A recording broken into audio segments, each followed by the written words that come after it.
Teri Miller is with us this morning, the director of HEAT, Help Eliminate Auto Thefts. And good morning to you. Thanks for being available. Oh, good morning.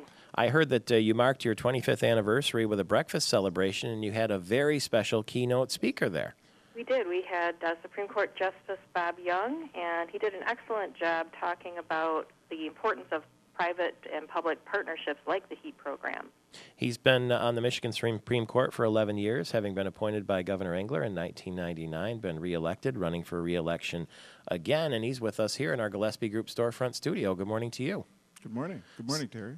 Morning. Sounds like it was an interesting talk. We hear about this issue all the time because we deal here with small business people and business people on the program. What was the key message at that gathering? Well, other than recognizing the 25 years of the public-private partnership, I talked, as I usually do, about how the judiciary can affect, or for good or ill, such things. And I talked about how a judiciary that's unwilling to enforce the law as it's written can hobble law enforcement.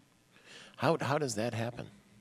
Well, I think a number of jurists believe that law enforcement, rather than criminal defendants, are the ones that should be scrutinized. And over the years, some of my colleagues have given a lot of decisions that make it extraordinarily difficult for law enforcement to know how to act in the street. And those I call them Mother May I rules, have nothing to do with the Constitution or statutes. Do we go too far to the innocent until proven guilty side? Is that what you mean? No, I'm not talking about limiting in any way what the Constitution requires. I'm talking about what is actually a hostility to law enforcement, such that jurists who are more suspicious of cops than they are criminals. And so they create additional requirements. And what I shared with them is that I did not practice criminal law before I became a judge on the Court of Appeals. So I was reading these criminal cases and trying to acclimate myself to this new area of the law. And I suddenly realized I couldn't understand what the courts were requiring. And I was thinking, well, how in the world will a cop making split-second decisions on the street figure out what to do?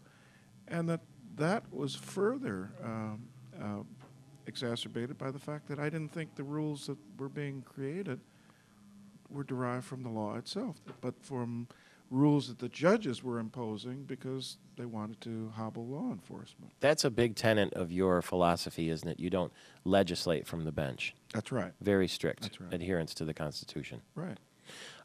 Teri, have you been successful in the last, it's been 25 years in helping to eliminate auto theft? Well, we have. Auto thefts in Michigan since our program began have dropped by almost 60%.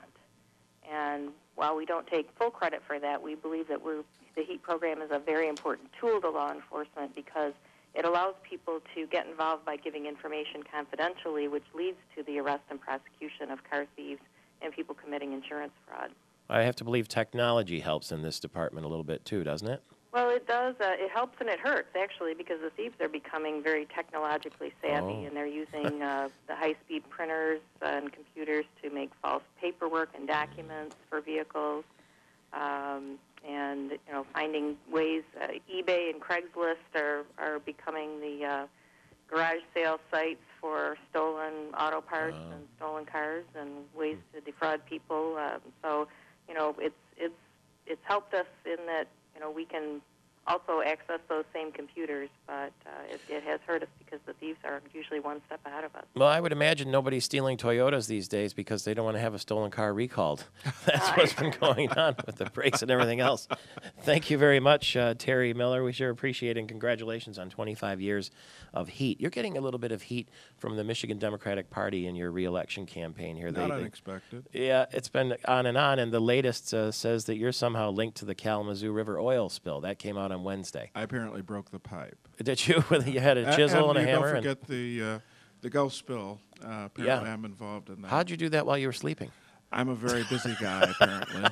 according to Mark Brewer. That's right. Between sleeping and living in Wisconsin. That's right. Now, I saw that has been disproven. Somebody made a typo or they wrote something the wrong way. And so you were living in Michigan. Your wife was living in Wisconsin. That's the bottom line. Unfortunately, the Michigan economy hit my family as well. Yeah. And she had to, after 30 years of marriage, we had to have a commuter marriage for 18 months. You traveled back and forth. She lived in Wisconsin. She actually did the commuting. She came in To Thursday see you. nights. Yeah. Oh, okay. Yeah. You went out there a couple times. I remember we talked about this. I helped her get established. I went a couple times to visit. And they took a photo of you out of context to claim that you were sleeping on the bench. Is that how Oh, it went? right. Well, you know, That's an old story. All our arguments on the court are videotaped, and they took a still from a videotape. And had 4 stills showing me in various stages of looking like I was asleep. Unfortunately, it was the only time the camera focuses on a justice is when they're talking.